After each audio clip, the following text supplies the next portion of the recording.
qu'est-ce que le Premier ministre peut faire pour que l'entretien des infrastructures déjà réalisées puisse être une chose effective? Oui. Je pense bien que c'était ça le fond de la question. Absolument. Voilà. Et là, vous tirez vraiment à boulet rouge sur le Premier ministre. Pas que vous ne sachiez pas que ce n'est pas directement à lui que reviendrait cette tâche-là, mais parce que vous voulez voir vite les choses aller et aller efficacement. Oui. OK.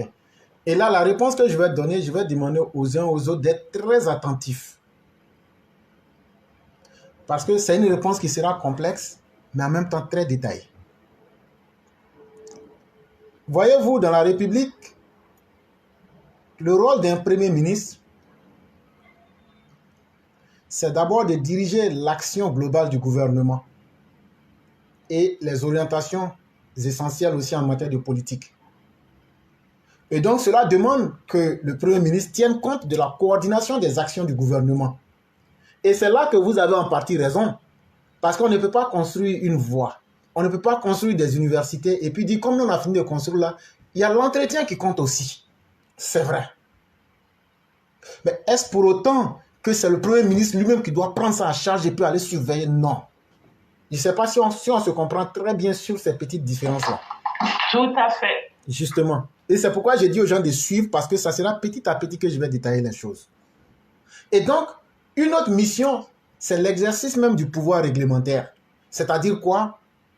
Le Premier ministre doit assurer l'exécution des lois, et c'est-à-dire les lois qu'on vote à l'Assemblée nationale, là, c'est eux qui exécutent ça. Et aussi, les lois qui seront prises comme les décrets en Conseil des ministres, c'est eux qui se chargent de matérialiser ça sur le terrain. Voilà globalement dit le rôle d'un Premier ministre. Et là où vous intervenez avec ce que vous dites, normalement, si nous sommes dans une structure bien ficelée, il ne devrait pas avoir de problème. On ne peut pas demander à un maire d'aller faire des routes. Boaké même là, on peut lever combien de taxes pour faire route? On ne peut pas. Comme les universités et les grands chantiers sont déjà faits. Là où je suis en partie d'accord avec vous, le Premier ministre peut déjà interpeller les différents maires pour leur dire faites attention, il y a des erreurs que vous êtes en train de commettre. On ne peut pas accepter que le gouvernement fasse du bon et du grand travail et que ça soit détruit sous vos yeux. Si vous n'avez pas les moyens de faire ces travaux, mais qu'ils ont déjà été effectués, il est de votre devoir d'être présent pour ne serait-ce que balayer les rues, pour ne serait-ce que être capable de nous interpeller quand vous voyez des failles sur les édifices réalisés. Mais je prends le monde à témoin. La seule personne qui fait ce travail en Côte d'Ivoire s'appelle Sundiata le Conquérant. C'est Sundiata qui se lève. Au moment où tout le monde est content, on a construit un pont, on a construit une université, on a construit une route. Mais est-ce que ça a été bien fait? Il faut quitter dans les émotions. Essayons aussi de regarder, est-ce que c'est bien fait? Est-ce que ça respecte les normes? Parce que ça ne se gâte pas comme ça. Ça se gâte soit parce que ça a été mal fait, ou soit parce que ça a été mal entretenu. Il faut que les cyberactivistes RHDP aussi se focalisent sur ces aspects-là. Parce que pourquoi Mère Aki est inquiète? Elle a compris quelque chose que vous n'avez pas compris. Mère Aki a compris que tant que ces édifices-là, que le gore et les anti-progrès ne veulent pas voir, plus ces édifices-là vont disparaître, plus le nom d'Alassane Ouattara va vite quitter dans l'histoire. Et pour elle, elle n'accepte pas cet état de fait-là. Elle dit qu'il faut qu'on puisse entretenir ces éléments-là. Et donc, la population est inclue là-dedans, les dirigeants sont inclus là-dedans, et donc, chacun doit jouer son rôle comme il se doit. Et donc, ce ne sera pas au Premier ministre de venir pour dire, bon, allez à la zone là-bas, là, il y a quoi là-bas? Allez à Ouniassou là-bas, il y a quoi là-bas? Allez à Kamounoukro, il y a quoi là-bas? Allez peut-être à la zone, il y a quoi là-bas? Allez à Dar es Salaam, il y a quoi là-bas? Allez à Belleville 1, il y a quoi là-bas? Allez à Oufouéville, il y a quoi là-bas? Non, ce n'est pas son travail. Même si c'est vrai qu'ils ont réalisé des axes, ce serait la chose la plus bête. Et c'est là que j'allais faire une virée pour expliquer un concept religieux. Voyez-vous, chers mères, nous autres Africains, les gens disent que nous on était des animistes. Ça ne nous fait pas honte. C'est ce que nos ancêtres ont été. Et il y a certains professeurs d'université comme Graham Harvey qui vont jusqu'à dire même que l'animisme n'est pas une religion. Mais moi, je lui dis, cher Mr. Harvey, c'est faux. L'animisme est une religion. Parce que l'animisme même là, c'est quoi? L'animisme là, c'est la capacité de pouvoir associer à toute chose une âme. Et l'âme, c'est l'élément vital de toute chose. Si tu dis que l'animisme n'est pas une religion, alors que cette religion même se veut par excellence même, la capacité de pouvoir donner dans la croyance une âme à toute chose, et donc basée sur une croyance, ça veut dire donc que tu combats le concept philosophique de l'étant. Et l'étant, c'est quoi pour ceux qui ne comprennent pas? C'est tout ce qui existe. Ça veut dire que tout ce qui est là qui existe, que ce soit visible ou pas, il y a un concept philosophique pour cela. Et je prends par exemple Dieu. Dieu même dit que lui, il est là, mais on ne l'a jamais vu. Ça, c'est un peu complexe. Mais il y a la matière noire qui existe. Qui a une fois vu la matière noire? Pourtant, les scientifiques savent qu'elle existe aujourd'hui. Il y a les trous noirs qui existent. Pourtant, qui peut nous dire que lui, il a vécu dedans, mais qu'il a vu? Et donc, il y a beaucoup de concepts. C'est parce que c'était une religion pour nous les Noirs que vous trouvez que ce n'est pas une religion. Mais pour nous, c'est une religion et c'est une religion qui tient. Parce que même si c'est dans l'ordre du métaphysique, la réalité est que toute croyance est une croyance. C'est ce que je voulais dire. Mais si je me base sur le concept de l'animisme, ce que je voulais démontrer, c'est que dans l'animisme, chère mère, voilà ce qu'on nous dit. On sait que Dieu existe. On sait qu'il y a les entités supérieures, que d'autres appellent les anges, ou bien ce que vous voulez. On sait aussi qu'il y a les ancêtres, et ainsi de suite. Après les ancêtres, on a aussi maintenant, dans le monde physique, la tradition et les dépositaires de la tradition, et ainsi de suite. L'animisme veut que Dieu étant trop grand, on ne peut pas lui adresser ce que un être de lumière devrait réaliser comme un ange. Et on ne va pas aller s'adresser aux êtres de lumière qu'on appelle les anges, alors que le problème c'était au niveau des ancêtres. Donc en toute simplicité, l'animisme a compris qu'il faut une catégorisation des différents problèmes. Ça veut dire quoi? Dans notre monde physique, la même chose existe. Si par exemple, moi je dois me faire un certificat de nationalité ou d'extrait de naissance, et qu'il y a des problèmes de corruption, chère mère, en toute sincérité, est-ce que vous pensez que Alassane Ouattara est la meilleure personne à qui je dois m'adresser? Absolument que non. Si j'ai un problème d'extrait de naissance à la mairie de n'importe quelle ville du pays, est-ce que vous pensez que c'est à mon député que je dois m'adresser? Pas du tout. En fait, il y a une catégorisation des problèmes et c'est ce que je voulais prouver pour dire que le Premier ministre, à partir du moment où l'action globale de développement du gouvernement a été réalisée là, c'est à nous d'attaquer durement nos maires qui ne prennent pas le suivi des infrastructures. Parce que pour balayer les rues là, on sait ce qui gâte un goudron. Les eaux de ruissellement, avec la saleté. Est-ce que le maire de Bouaké a pris le temps d'abord de jouer sa partition? Non. J'en doute. Il ne l'a pas fait. Est-ce que nous-mêmes, les populations, même, on s'est dit que c'est notre argent qui était là, qui est en train d'être détruit? Est-ce qu'on s'est levé pour interpeller le maire? On ne l'a pas fait. Bon point. Et donc, ça veut dire qu'on ne peut pas sauter les étapes.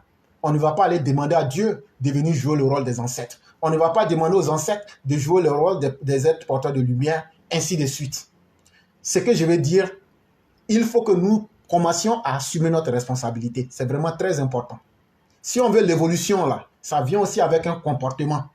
Vous qui êtes à Londres, aujourd'hui, pourquoi les gens ne peuvent pas se permettre n'importe quoi? Parce qu'on a éduqué la population à une certaine manière de vivre. Quand on a construit le goudron dans votre village ou bien dans votre localité, là, c'est à vous, la population, d'entretenir le goudron, là. Même si c'est vrai qu'il y a une jalousie et une haine qui veut que tout ça soit détruit pour qu'on ait que Ouattara n'a rien fait. En tout cas, au moins, lui, il a fait. Mais c'est nous-mêmes qui avons détruit. Et donc, accusons-nous, nous-mêmes aussi. Si on se lève de suite là. La dernière fois, j'ai demandé au frère, prends-moi les photos. Il m'a envoyé quelques deux photos qui font 16 secondes, 16 secondes. Moi, je ne peux pas poster une vidéo de 16 secondes. Parce que ça ne veut rien dire pour moi. Et je ne peux pas aussi poster quelque chose comme lui me l'avait dit il y avait longtemps. Non. Moi, je veux des choses réelles. Tu vas, je suis à Kamonoukro. Voilà, aujourd'hui, tel goudron a été fait tel jour à telle minute. Mais à moins de 5 ans, voilà aujourd'hui ce qu'il est. Et tu nous filmes ça au moins sur 2, 3, 4 minutes. Tu vas à la zone, tu vas peut-être à Air France, tu vas peut-être partout où tu voudras, à Tola Kwadjokro. C'est ça. Parce qu'il ne faut pas aussi mentir. Nous avons une crédibilité et on ne peut pas se baser sur des faits dans l'à peu près. Et c'est là maintenant même que je vais demander au Cyclone et aux élèves de la classe de Boaké de nous amener les vraies images et les vraies vidéos avec les vraies informations. Pour nous dire, voilà, je suis à tel endroit, aujourd'hui, voilà ce qu'il en était. Et donc, quand nous envoyons les vidéos, nous, on va les poster. Ça sera notre contribution pour pouvoir aider à une prise de conscience. Et maintenant, on va voir si le maire ne va pas prendre ses responsabilités ou pas. Mais c'est à nous aussi d'obliger souvent ces personnes-là à faire ce qu'ils ont à faire. C'est ce que j'allais ajouter. Merci, tellement satisfaisant ce que vous nous avez apporté comme éducation là-dessus. Mais éclaireur, cela me conduit à ce que je disais tantôt, comme quoi j'allais me saisir de votre intelligence. Quand je disais cela, je voulais me... Voilà, quand je disais cela, c'est pour faire une doléance auprès de tout l'ensemble du RHDP.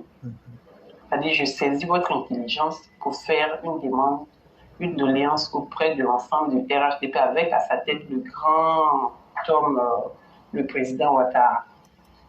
Et l'intelligence ici, éclaireur, en l'occurrence, c'est vous. Vous aviez suggéré dans cette même émission-là, avec ce même intervenant, et l'intelligent que vous avez suggéré qu'au bout de 2 ans de gestion, voilà, au bout de 2 ans de gestion d'un maire dans sa commune, qu'on puisse faire le bilan de celui-là, ou bien de ceux-là, de ces élus-là, à partir de quoi on décidera s'il est gardé ou pas, selon ce qu'ils auront produit ou pas. Je ne sais pas si vous vous en souvenez encore. Oui, oui. Et donc, de manière professionnelle, je pense, ceci nous donne, voilà, ceux-ci seront quand même à même de nous donner une feuille de route de par cette intelligence-là, si elle est mise en pratique, bien sûr.